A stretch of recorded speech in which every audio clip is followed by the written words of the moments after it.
1절 말씀 18장 9절에서 우리 11절 우리 세 절인데 우리 다 함께 우리 합독했으면 좋겠습니다. 우리 9절부터 함께 합독하겠습니다. 시작. 아멘. 주께서 환상 가운데 아들에게 말씀하시되 두려워하지 말며 침묵하지 말고 말하라. 내가 너와 함께 있음에 어떤 사람도 너를 대적하여 해롭게 할 자가 없을 것이니 이는 이 성 중에 내 백성이 많음이나 하시더라. 1년 6개월을 머물며 그들 가운데서 하나님의 말씀을 가르치니라. 이는 살아계신 하나님의 말씀입니다. 아멘. 우리 오늘 말씀의 제목 크게 우리 한번 읽어보겠습니다. 시작. 네, 굉장히 그냥 딱 그냥 두 단어로 행복 이렇게 하니까 좀 어색하기도 한데 우리 오늘 말씀의 제목이 이제 행복이라고 하는 제목입니다. 우리 오늘 새 찬양 하나님 앞에 고백한 올려드렸는데 그 찬양의 제목도 행복입니다. 우리 아시는 우리 권사님 또 집사님도 계시는데 정말 우리 행복이 무엇인지 우리 오늘 말씀을 통해서 다시 한번 우리가 깨닫게 되는 은혜가 우리 모두에게 있기를 간절히 축복합니다. 우리가 이렇게 삶을 우리가 이렇게 들여다보면 세상에 있는 모든 사람들이 단 한 가지의 목적을 가지고 열심히 달려가고 있는 것 같습니다. 그것은 다름 아닌 무엇이겠습니까? 바로 행복을 위해서 모든 사람들이 열심히 일하고 정말 일평생 그 행복을 누리기 위해서 그 행복을 찾기 위해서 이렇게 삶을 살아가는 것 같습니다. 그런데 그 행복이라고 하는 것이 그렇게 열심히 일평생 한평생 그렇게 삶을 살아내지만 정말 그것을 내가 얻었을 때 정말 내가 바라는 그것, 그러니까 쉽게 말씀드리면 그것이 돈이라고 했을 때, 물질이라고 했을 때 내가 물질을 가지고 있고 돈을 가지고 있으면 내가 행복할 거다라고 내가 생각하고 그것을 붙들고 내가 일평생 살아갔어요. 근데 물질이 생겼어요. 부해졌어요. 그렇다고 해서 그 행복이 그 사람에게 주어지느냐? 어떻습니까? 그렇지 않다라고 하는 거예요. 않다라고 하는 거예요. 또 건강이 정말 내가 건강만 있었으면 정말 내가 행복할 것 같다라고 생각을 하고 열심히 몸을 관리하고 열심히 그 삶을 살아가요.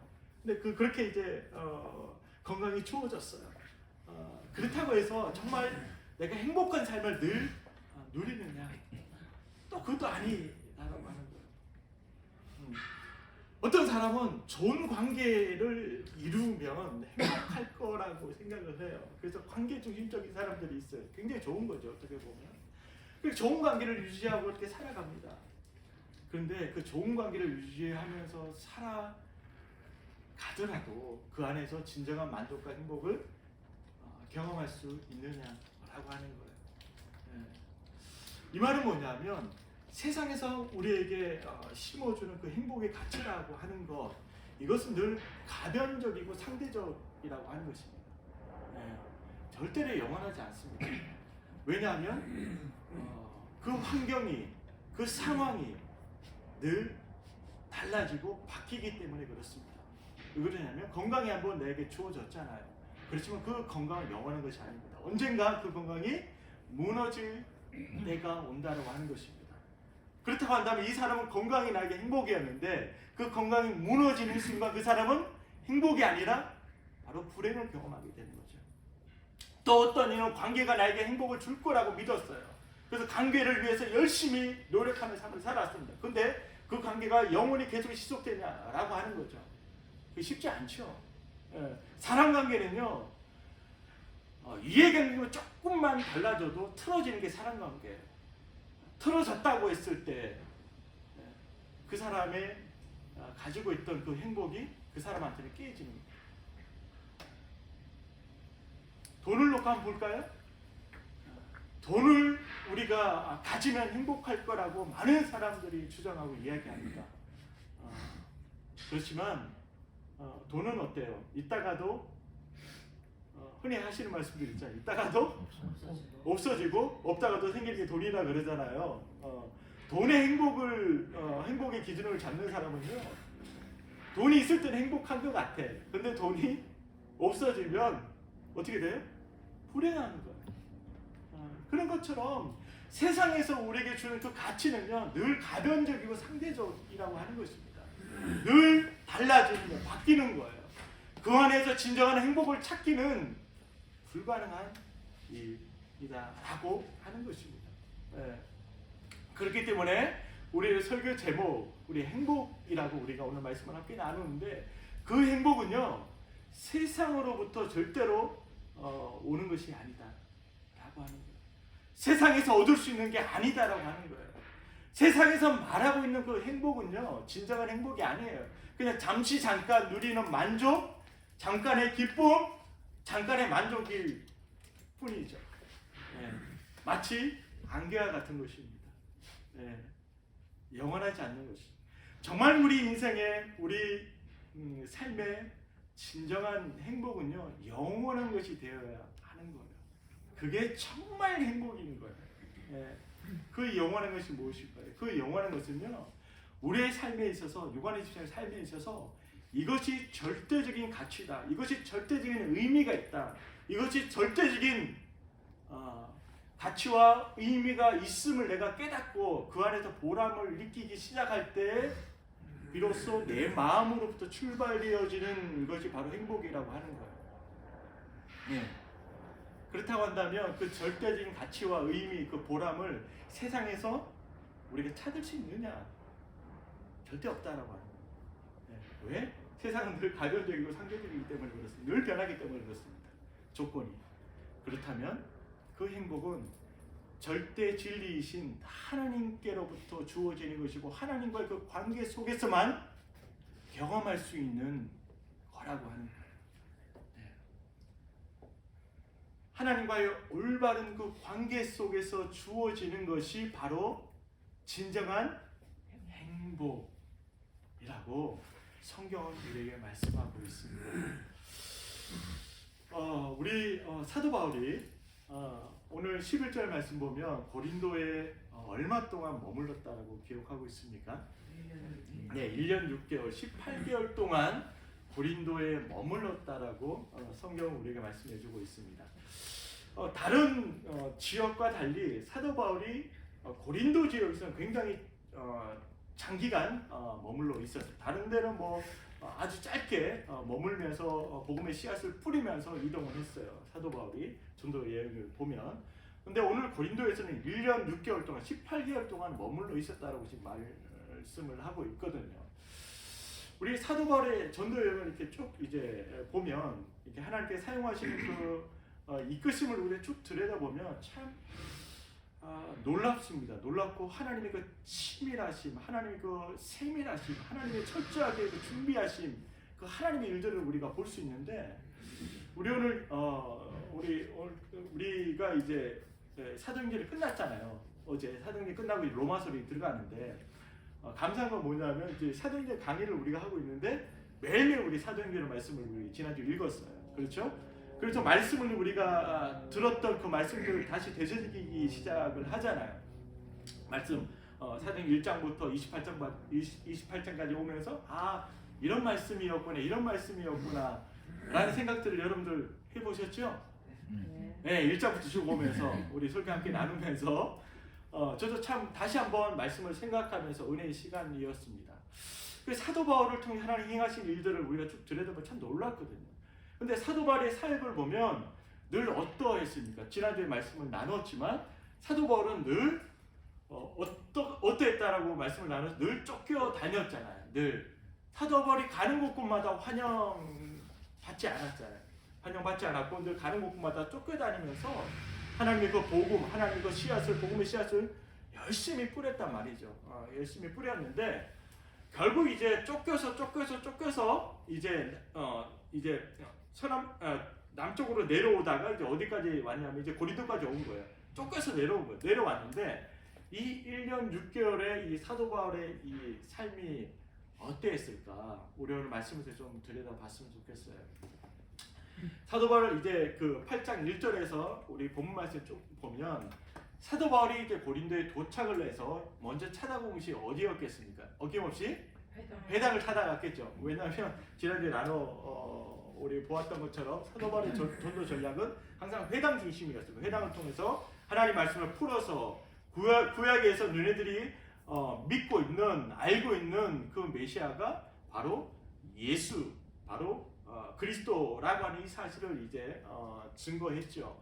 증거했는데 오늘 말씀에도 어김없이 회당에서 그렇게 말씀을 선포하고 메시아가 그리스도가 됐습니다. 그 그리스도는 바로 예수입니다라고 이제 선포하고 증언한 다음에 어떤 일이 일어났냐면 18장 6절에 보면 그들이 대적하여 비방하거늘 그렇게 했습니다. 그러니까 유대인들이 그 복음 앞에서 사도 바울을 비방한 거죠. 그러니까 끊임없이 사도 바울의 사역 가운데는 무엇이 있었다? 핍박이 있었다, 고난이 있었다, 비방이 있었다, 괴로움이 있었다, 어려움이 늘, 괴롭힘이 늘 사도 바울의 사역 가운데 있었다라고 하는 것입니다. 그래서 비방을 받으니까 이 비방은 단순히 욕설하고 끝나는 비방이 아니에요. 집요하게 조직적으로 계속해서 계획을 세워서 하는 비방을 이야기하고 있거든요. 그러니까 얼마나 사도 바울이 괴로웠겠습니까? 힘들었겠습니까? 이런 상황 가운데 사도 바울이 어떻게 하죠? 우리 6절 말씀에 어떻게 사도 바울의 옷을 털면서, 그렇죠? 이 의미도 제가 저번에 이제 설교 때 말씀드렸죠. 이제 틀면서 이제 나와서 어디로 갔습니까? 이방인에게로 갔습니다. 그러니까 이제는 회당 이제는 아니다. 이제는 회당에 대한 마음, 그 마음을 접고 이제는 어디로 갔어요? 막히니까 바로 이방인에게로 내가 가서 복음을 전해야겠다. 그렇게 결심을 하고 갔던 곳이 어디입니까? 바로 회당 바로 옆집을 향해서 사도 바울이 간 거예요. 바로 그게 바로 이제 7절 말씀이죠. 그러니까 멀리 간 것도 아니야. 사도 바울이 회당을 나와서 이제 이방인에게 나는 복음을 전해야 되겠다 이제 결심하고 이제 갔는데 그곳이 어디냐? 바로 회당에 옆에 있는 이방인 집이었다라고 이제 성경을 증언하고 있어요. 재밌지 않습니까? 저 멀리 가야 되는데 그렇지 않고 바로 옆집에 가서, 그러니까 예를 들면 유관임 집사님 회사에서 이제 일을 보다가 마음에 안 들어서 나왔는데 좀 멀리 가서 다른 회사 가야 될 거 아니야. 근데 간 게 어디냐면 바로 옆에 있는 회사에 가서 했다라, 그런 의미랑 비슷한 거죠. 이게 참 재밌죠. 옆집을 갔는데 누가 있었습니까? 유수도. 예, 디도 유스도라는 이제 이방인 로마 사람이 있었어요. 있었는데 이 사람을 이제 만나게 되는 거죠. 참 이 말씀을 이렇게 쭉 보면서 자, 1년 6개월 동안 사도 바울의 사역이 어떠했겠습니까? 계속 쫓겨다니는 상황이, 우린 계속 말씀을 보게 되잖아요.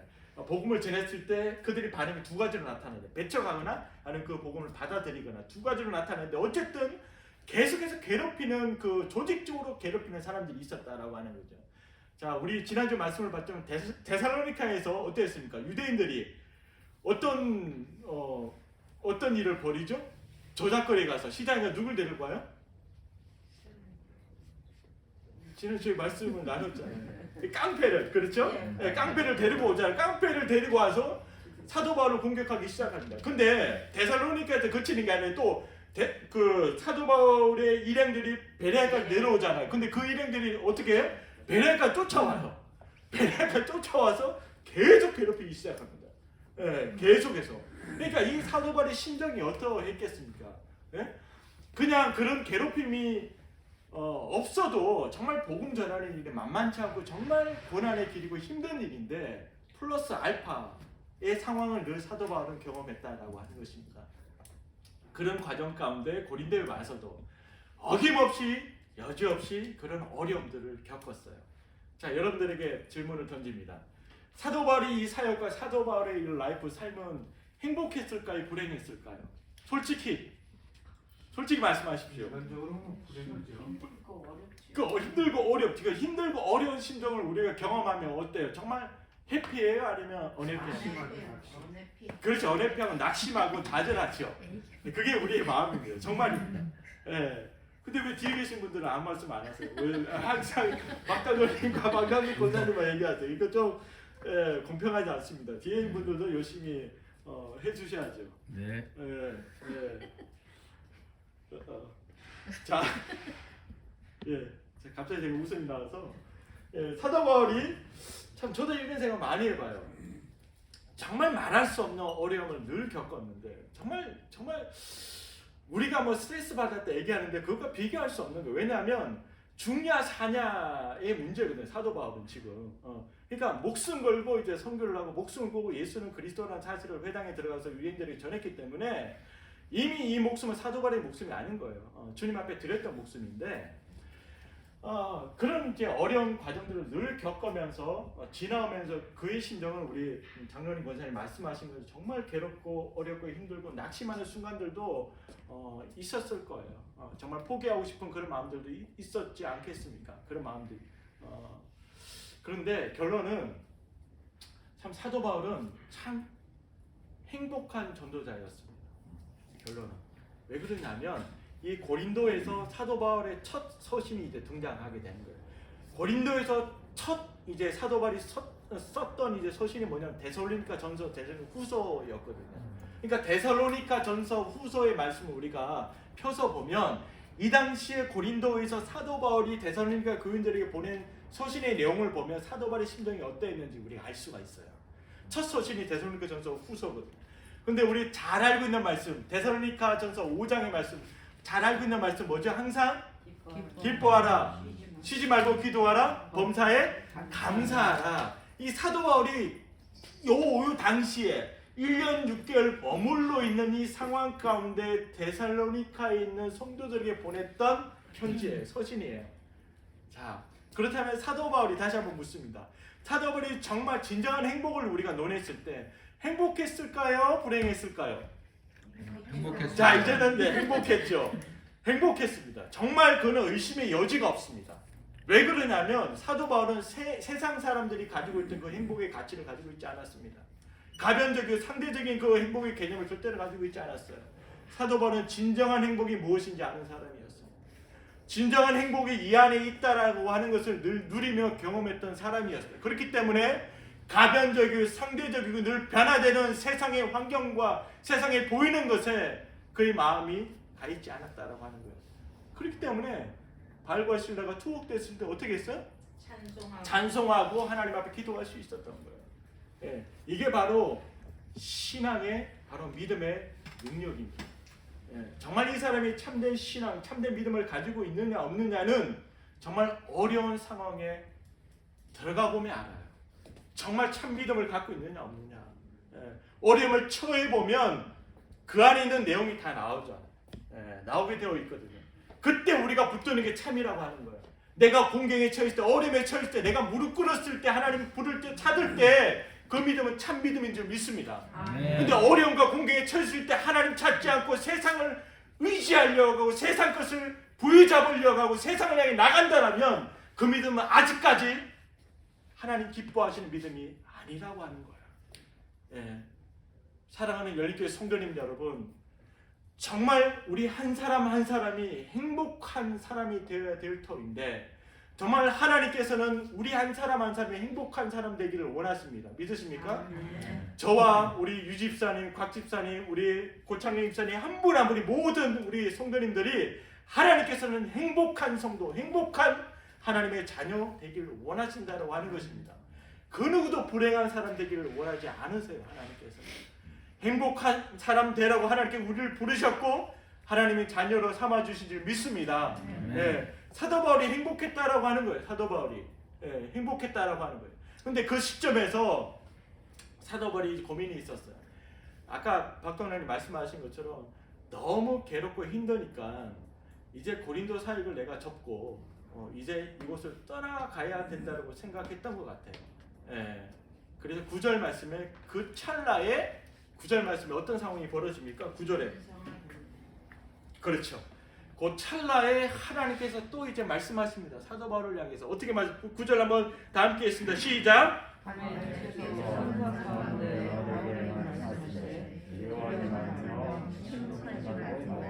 아멘. 하나님 말씀하시는 거예요. 이제 인간인지라 때로는 그 인내 한계가 있잖아요. 집사님 그렇잖아요. 인간인지라 다 마찬가지예요. 사도 바울도 그랬다라고 하는 거예요. 뭐 사도 바울이 신이 아니지 않습니까? 그러했는데 그런 찰나에 하나님 말씀하십니다. 바울에게 바울아 두려워하지 마라. 그리고 침묵하지 말고 내가 너에게 준 그 복음을 계속해서 멈추지 말고 그곳에서 전하라고 하나님 말씀하십니다. 왜? 10절 말씀에 내가 너와 함께 있음에 내가 너와 함께 한다 바울아. 그러니까 네가 때로는 좌절하고 낙심하는 마음이 생길 수 있지만 그 마음 걷어버리고 내가 너와 함께 할 거니까 쉬지 말고 멈추지 말고 침묵하지 말고 그 복음의 씨앗을 계속해서 심고 뿌리라고 주님 말씀하시는 거예요. 그 이유는 뭐냐면 이 성에 뭐가 많다고요?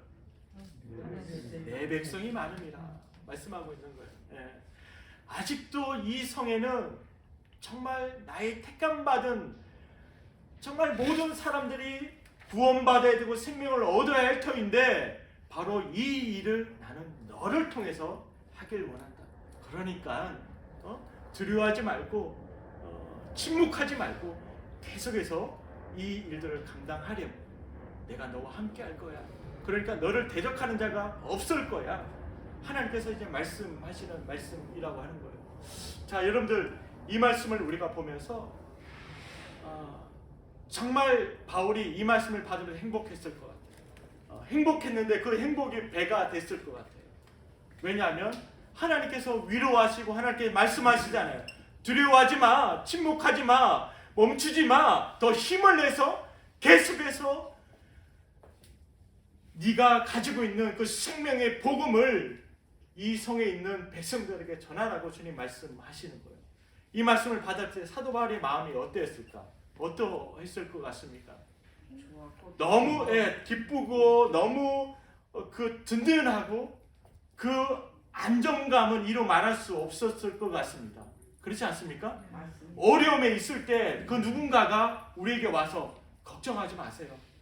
내가 다 도와줄 테니까 염려하지 마세요. 계속해서 지금 목표하고 계획하고 있는 일들을 실행하십시오라고 누군가가 와서 얘기했다라면 박도라님 마음이 어떻겠어요? 힘이 나죠. 이렇게 나를 후원해주고 격려해주고 뒤에서 밀어주는 사람이 있다라고 하는 이 사실만으로도 힘이 나는데 하나님이 바울에게 그렇게 말씀하셨다고 하는 거예요. 하나님 이 은혜가 우리 열린교회 우리 성도님 한 분 한 분에 있기를 간절히 축복해요.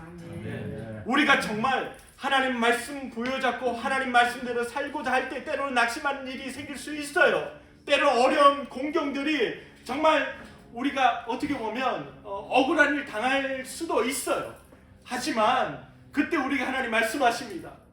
두려워하지 마, 염려하지 마, 걱정하지 마, 침묵하지 말고 내가 너에게 부탁한 그 일들을 계속해서 하렴. 내가 너와 함께 할 거야. 그렇게 주님 우리에게 말씀하신다고 하는 겁니다. 믿으십니까? 아멘.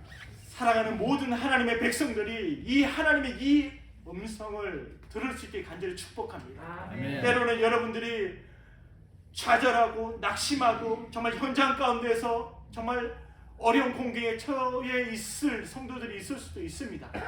하지만 기억하십시오. 주님 그 상황 가운데 말씀하십니다. 내가 너와 함께 할 거야. 침묵하지 말고 계속해서 믿음으로 그 길을 걸어가라고 주님 우리를 격려하시는 거예요. 주님 우리를 위로하시고 왜 그러냐면 내가 너를 통해서 꼭 그 일을 이루고 싶구나. 주님 말씀하시는 거예요. 그 말씀 가운데 우리가 힘을 얻고 다시 믿음의 발걸음을 옮기게 되는 거죠. 우리 오늘 사도 바울의 사역을 쭉 이렇게 오늘 본문 18장 말씀을 우리가 쭉 본다면 제가 이 말씀을 드리고 싶습니다. 행복이라고 하는 이 단어를 제가 이제 제목을 썼는데 정말 사도 바울은 행복한 전도자였습니다. 이거는 의심의 여지가 없습니다. 왜 그러냐면 그가 썼던 서신을 보면 이거는 확인이 되는 거예요. 그리고 거의 삶을 들여다보면 확인이 되는 거예요. 이건 거짓을 할 수 없는 거예요. 우리 세상 사람이 그렇잖아. 난 행복해요. 난 행복해요. 그건 참 행복이 아니라니까요. 왜? 세상은 늘 가변이 상대적이기 때문에 그렇습니다. 이건 부인할 수 없는 거예요. 그건 진정한 행복이 아니에요. 예, 진정한 행복은 우리 사도 바울을 통해서 우리가 볼 수 있는데 사도 바울의 사역을 늘 보면 정말 행복할 수밖에 없었겠구나. 정말 이게 행복이구나라고 하는 걸 늘 저는 이게 보게 돼요. 그래서 나도 이런 삶을 늘 살았으면 좋겠다라고 하는 그 마음이 늘 불타오르는 거죠. 왜? 이 행복을 경험하지 않으면 늘 세상 가운데 우리는 불평, 불만, 우리는 짜증, 낼 수밖에 없는 존재입니다. 그러나 반복해서 말씀드리면 세상은 늘 변하기 때문에 늘 세상은 절대적이지 않습니다. 늘 상황에 따라 변하고 늘 바뀌는 게 세상이거든요. 우리 출애굽기 22장 말씀 보면 이렇게 말씀하고 14절 보면 출애굽기 22장 14절에 보면 이런 말씀을 하고 있습니다. 22장 14절 이게 아브라함이 이제 고백하는 고백입니다. 14절 22장 14절 말씀입니다. 22장 14절 제가 읽어 드리겠습니다. 아브라함이 그 땅 이름을 여호와 이레라 하였으므로 오늘날까지 사람들이 이르기를 여호와의 산에서 준비되리라 하더라. 그렇게 했습니다. 22장 14절. 죄송합니다. 창세기입니다. 제가 출애굽기라고 얘기했나요? 네, 창세기. 제가 이 설교하던 중에 좀 이렇게 그럴 때가 있습니다. 네, 좀 제가 창세기 22장 14절입니다. 네, 보면 그래서 우리 성도님들이 아무도 안 읽었군요. 보면 다 함께 한번 읽어보겠습니다. 시작. 아브라함이 그 땅을 이름을 여호와 이레라 하였으므로 오늘날까지 사람들이 이르기를 여호와의 산에서 준비되리라 하더라. 아멘. 그렇게 말. 그러니까 아브라함이 고백했던 고백이 있습니다. 바로 여호와 이레. 여호와 이레 뜻이 뭐라고요? 여호와께서 준비하신다라고 하는 뜻입니다. 믿으십니까? 아멘. 여호와 이레 그 하나님은 어떤 하나님이에요? 준비하시는 하나님입니다. 네. 우리가 섬기고 우리가 따라가고 우리가 믿는 그 하나님은 바로 준비하시는 하나님 여호와 이레 하나님이라고 성경은 우리가 말씀하고 있습니다. 그리고 또 한 군데 더 있습니다. 사무엘상 우리 7장 12절 말씀에 보면 이렇게 말씀하고 있습니다. 사무엘상 7장 12절 말씀. 우리 잘 알고 있는 말씀이에요. 7장 12절 말씀. 자, 사무엘이 돌을 취하여 미스바와 센 사이에 세워 이르되 여호와께서 여기까지 우리를 도우셨다 하고 그 이름을 에벤에셀이라 하니라. 그렇게 말씀하고. 그러니까 에벤에셀의 뜻은 바로 하나님께서 여호와께서 여기까지 도우셨다라고 하는 뜻이거든요. 그러니까 우리가 섬기는 그 하나님, 사도 바울이 섬겼고 사도 바울이 쫓아갔던 그리고 늘 함께 하셨던 그 하나님 어떤 하나님이요? 바로 에벤에셀의 하나님. 또 여호와의 이레 하나님, 에벤에셀의 하나님. 늘 준비하시는 하나님 그리고 도우시는 그 하나님이셨다라고 하는 것입니다. 이 사실이 여지없이 사도 바울의 그 전도 여행 사역을 통해서 끊임없이 계속해서 보여주시는 하나님이세요. 여러분들 보시잖아요. 정말 하나님 거라하신 하나님. 네. 자, 우리 18장에 우리 오늘 본문 말씀인데 사도 바울이 쫓겨서 내려와서 결국 고린도로 왔는데 고린도로 왔을 때 누구를 만났어요? 아굴라하고 브리스길라 이제 부부를 만난 거예요. 자, 이것도 놀라운 일입니다. 놀라운 일이 아닐 수 없습니다. 자, 여러분들 보세요. 자, 아굴라는 어디 출신이라고 성경에 본도 출신이라고 이제 기록하고 있어요. 본도 출신.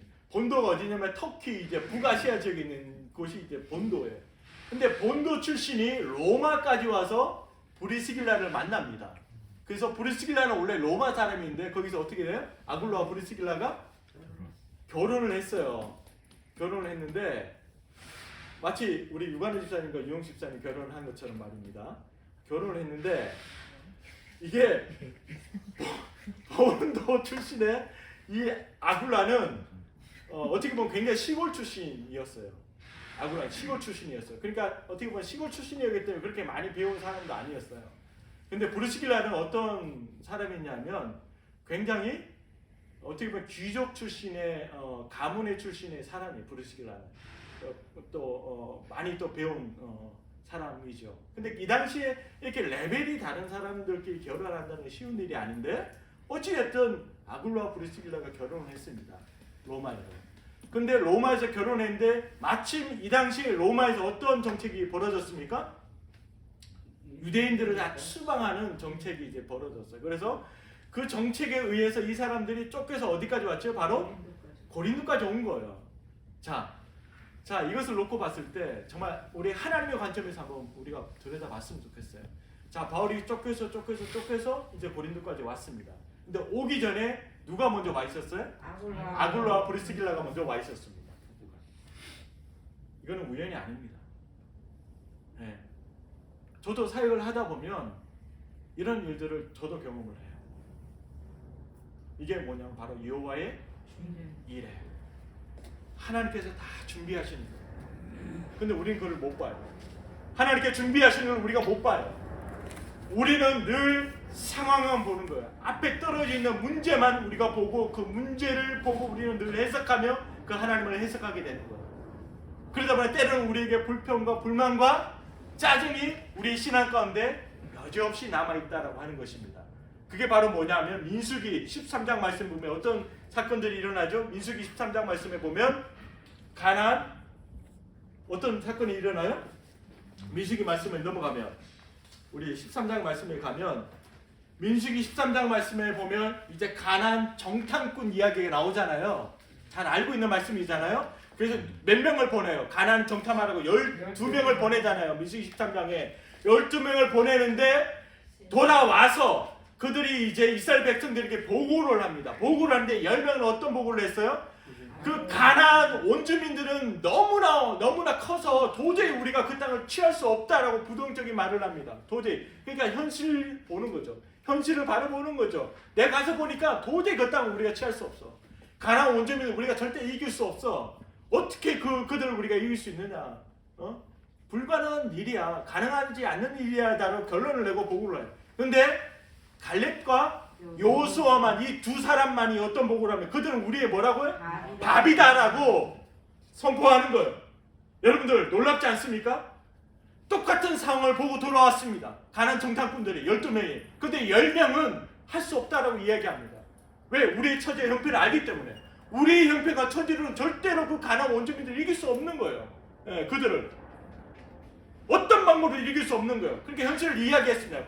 가능하지 않습니다. 근데 2명은 가능합니다. 왜 가능합니다로 이야기했겠습니까? 아멘. 그 이유가 뭐겠습니까? 바로 먼저 가시는 그 하나님에 대한 믿음이 있었기 때문에 가능한 고백이었습니다. 사랑하는 연인교회 성도님 여러분, 하나님께서는요 우리의 매 순간순간마다 우리의 삶 가운데 우리를 위해서 먼저 가시는 하나님이신 줄 믿습니다. 아멘. 그 하나님을 믿을 수 있길 바라요. 아멘. 우리의 믿음이 뭐냐 하면은 우리를 위해서 먼저 가시는 그 하나님을 믿는 게 바로 믿음입니다. 아멘. 우리를 위해서 먼저 앞서가신 하나님을 믿지 못한다면 늘 현상만 바라보고 문제만 바라보고 불평불만하는 신앙인이 될 수밖에 없다라고 하는 거예요. 그런 신앙인에게 어찌해서 행복이 있을 수 있겠습니까? 그런 신앙인들은 늘 가변적인 상대적인 행복을 찾아갈 수밖에 없는 거예요. 왜? 그걸 경험하지 못하니까. 그러니까 사도 바울이 절대 진리이신, 절대 가치가 되시고 내 삶의 의미가 되시는 그 절대된 것을 경험한 이후에는 절대적으로 흔들리지 않는 거예요. 환경도, 죽음도, 그 어떤 것도 그 행복을 빼앗아갈 수 없는 거예요. 왜? 행복은 거기에 있지 않기 때문에. 행복은 여기 있기 때문에 바로 그리스도 안에 예수 그리스도 안에 참된 행복이 있음을 경험했기 때문에 그 예수 그리스도 안에 있는 그 행복이 뭡니까? 영원한 생명, 영원한 것입니다. 영원한 것. 그 영원한 것을 경험한 사람은요 세상 그 보이는 것에 눈이 흔들리지 않아요. 마음이 흔들리지 않아요. 이게 진정한 행복을 경험한 사람의 고백이라고 하는 것입니다. 네. 그래서 로마서 8장 말씀에 어떻게 고백하고 있습니까? 우리 함께 좀 찾아봤으면 좋겠는데 로마서 8장 우리 로마서 8장 말씀 우리 함께 좀 봤으면 좋겠습니다. 8장 우리 38절 39절 8장 38절 39절 우리 누가 좀 읽어주시면 감사하겠습니다. 내가 혹시나노니 사망이나 생명이나 천사들이나 권세자들이나 형제이나 장래이나 능력이나 높음이나 깊음이나 다른 어떤 피조물이라도 우리를 우리 주 그리스도 예수 안에 있는 하나님의 사람에서 끊을 수 없습니다. 아멘. 하나님이 그 살아계셔 그 어떤 것도 우리를 끊을 수 없다라고 고백하고 있습니다. 단언하고 있습니다. 사랑하는 열교회 성도님 여러분, 이게 바로 진정한 행복을 경험한 사람의 고백이라고 하는 것입니다. 우리가 다음 주에 이제 임직 예배를 하나님 앞에 올려드리는데, 임직 받으시는 한 분 한 분이 정말 이 진정한 행복을 날마다 누리는 가운데 하나님께서 우리에게 부탁하신 그 일들을 기쁨으로 감당할 수 있길 간절히 축복합니다. 예, 이 행복을 누리지 못하면요, 이 행복을 다른 누군가에 내가 절대 줄 수 없습니다. 행복은요, 내가 먼저 누렸을 때 다른 누군가에게 이 행복을 전달하고 줄 수 있는 거예요. 맛봐야지 다른 사람한테 아 이게 맛있더라, 이게 정말 좋더라고 우리가 소개할 수 있는 거 아닙니까? 우리가 그 행복을 누려야 돼요. 고창희 집사님, 제가 그 행복을 누려야 돼요. 그래야지 그 행복이 참이고 진정한 것이고 영원한 것이다 라고 하는 것을 우리가 소개할 수 있는 거예요. 머리로 들어서 우리가 절대 소개할 수 없습니다. 우리가 삶을 통해서 경험해야 되는 거예요. 진정한 행복은 그리스도 안에 있는 것이구나. 그리스도 안에서 정말 우리에게 주신 그 생명을 우리가 경험했을 때, 영원한 생명 안에 주어지는 기쁨과 그 감사함이 우리 가운데 날마다 충만함을 내가 보았을 때, 날마다 그 그리스도의 복음 앞에서 우리가 멈추지 아니하고 그 행복을 전달하기 위해서 우리는 오늘도 믿음의 발을 내딛을 수 있다라고 하는 것입니다. 네. 우리 보면 신명기 10장 13절에 보면, 제가 읽어드리겠습니다. 신명기 10장 13절입니다. 신명기 10장 13절. 제 성경책으로 277쪽인데요. 구약 신명기 10장 13절, 우리 다 함께 좀 읽었으면 좋겠습니다. 시작. 내가 오늘 내 행복을 위하여 내게 명하는 여호와의 명령과 그대를 지킬 것이 아니냐. 아멘. 자, 분명히 말씀하고 있습니다. 자, 뭐라고 말씀하셨습니까? 내가 오늘 누구요? 내 행복을 위하여 말씀하셨습니다. 네. 하나님께서는요, 정말 우리 한 사람 한 사람이 정말 이 땅 가운데서 행복한 사람이 되길 간절히 원하십니다. 네. 우리가 이 땅을 살아가면서 그 행복을 맛보면서 살아가길 원하세요. 누구를 위해서? 바로 우리를 위해서. 여러분들, 네. 그런 하나님이십니다. 그런 하나님이 날마다 우리의 삶의 여호와의 이레가 되어주시고 에베네셀의 하나님이 되어주신다라고 하는 이 사실입니다. 바로 나를 위해서 먼저 가서 행하시는 그 하나님, 그 하나님을 우리가 볼 때, 그 하나님을 우리가 믿을 때 진정한 우리의 삶의 만족과 진정한 우리의 삶의 기쁨과 감사를 우리가 경험하며 진정한 이것이 행복이구나 고백될 수 있는 거예요. 네. 여러분들, 이 사실을 믿으십시오. 의심하지 마십시오. 우리 열린교회 이미 하나님께서 우리보다 먼저 가셔서 우리를 위해서 일하시고 준비하시고 도우시는 하나님이십니다.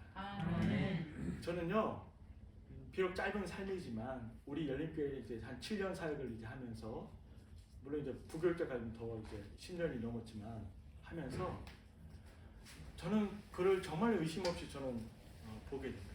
왜 그러냐면요, 유관우 집사님과 이용수 집사님, 저는 이제 보면 항상 아굴라와 브리스길라가 생각이 나요. 정말입니다. 자, 그 누가 유관우 집사님과 이용수 집사님 이렇게 정말 아름다운 믿음의 사람이 되리라고 생각을 한 10년 전에 했겠습니까? 물론 그렇게 이제 생각하고 기도했던 분들이 저는 있으리라 생각이 됩니다. 믿는데, 자, 우리가 이제 걸어왔던 이제 교회에 이제 발걸음이 있지 않습니까? 여기서 우리가 예배를 드립니다. 예.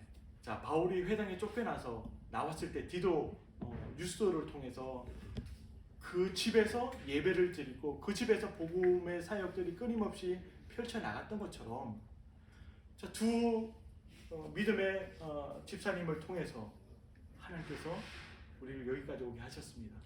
믿으십니까? 네. 이게 하나님의 바로 준비하신 여호와의 이레라고 하는 거예요. 우리가 보고 있잖아요. 경험하고 있잖아요. 저의 삶을 놓고 봐도 그래요. 제가 미국 와서 이때까지 삶을 돌아보면 여지없이 전부 다 여호와 이레. 에베네셀의 하나님이셨습니다. 이거 부인할 수 없는 거예요. 그 살아계신 하나님을 우리가 보고 경험하는데 어찌 우리의 삶이 행복하지 않을 수 있겠습니까? 행복은 다른 것에 있는 게 아니에요. 다른 어떤 것에. 네, 이게 바로 우리의 행복이라고 하는 것입니다. 네. 제가 마지막으로 말씀드리겠습니다. 우리 모든 성도님들, 하나님께서 너무 사랑하시고 삶을 축복하시고 정말 행복한 삶을 날마다 살아내기를 하나님 원하십니다. 믿으십니까? 네. 그렇다면 정말 우리가 그 행복을 끊임없이 우리가 경험하기 위해서는 앞서 행하시는 그 하나님을 믿는 믿음이 우리 가운데 있어야 됩니다. 늘 내 삶 가운데 하나님은 앞서 가신다, 앞서 행하신다, 앞서 가셔서 앞서 행하실 뿐만 아니라 나를 위해서 준비하시고 예비하시고 나를 도우시는 하나님이시다 라고 하는 사실을 우리가 굳게 믿을 때, 확신할 때 그 기쁨과 감사함이 그 어떤 것도 우리를 흔들 수 없고 빼앗을 수 없고 늘 우리의 삶 가운데 넘쳐날 수 있는 거죠. 네. 바로 이게 행복한 바로 하나님의 사랑이라고 하는 것입니다. 이번 한 주 삶을 살아갈 때 정말 이 행복을 마음껏 여러분들의 삶 가운데 누렸으면 좋겠어요. 그리스도의 그 생명 안에서, 그 생명 안에서 주어지는 그 기쁨과 그 감사함, 그 여호와의 일의 하나님, 에베네셀의 하나님, 그 하나님 내 삶 가운데 지금도 그렇게 행하시는 그 하나님. 예. 어떤 분이 이런 말씀을 했어요. 내가 정말 하나님을 사랑합니다. 어떤 성도님이 그렇게 고백을 했어요. 하나님 사랑합니다. 그 사랑하는 그 표현은 내가 하나님을 믿는 거라고 이야기를 했습니다. 앞서가신 그 하나님을 내가 믿는 거, 그게 내가 하나님에 대한 사랑의 표현이라고 이야기해요. 너무 아름다운 표현이에요. 예. 정말 여러분의 삶 가운데 여러분들 계획하고 여러분들 준비하고 있지 않은 일들이 태반이지만 하나님이 철저하게 준비하시고 앞을 내다보시면서 여러분들도 먼저 앞서 가셔서 준비하시고 도우시는 그 하나님을 볼 수 있기를 바랍니다. 그리고 그 하나님만 여러분들 온전히 여러분들 삶을 의탁하십시오. 이것보다 완전한 건 없어요. 정말 바라기는 정말 우리 열린교회 성도님 그 하나님 먼저 가셔서 먼저 앞서 해가신 그 하나님을 정말 믿고 그 하나님께 내 삶을 의탁하십시오. 의탁하면 하나님께서 여시고 인도하시고 그 과정마다 이게 정말 행복이구나. 그럴 때 그 하나님을 우리가 전하지 아니할 수 없는 거죠. 네.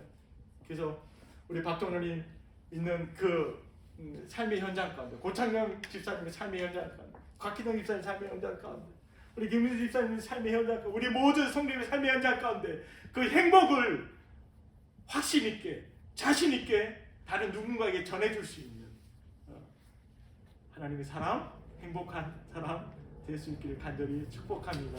우리 함께 이 시간에 찬양했으면 좋겠습니다. 우리 나무과 교수님, 박구지 아내리 우리 함께 찬양하면서 우리 오늘 예배를 마치겠습니다.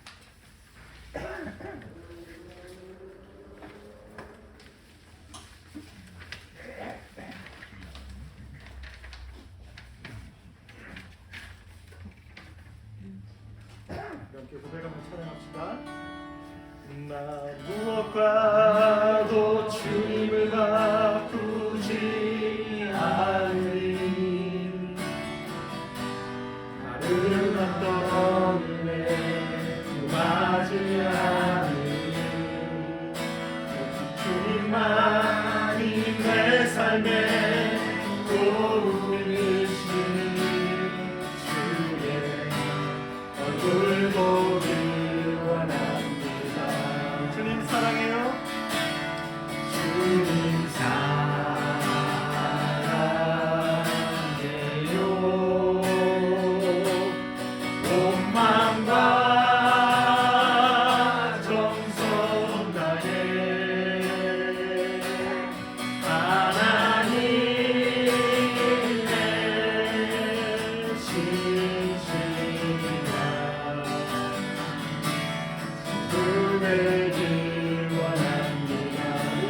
나 무엇과도 주님 무엇과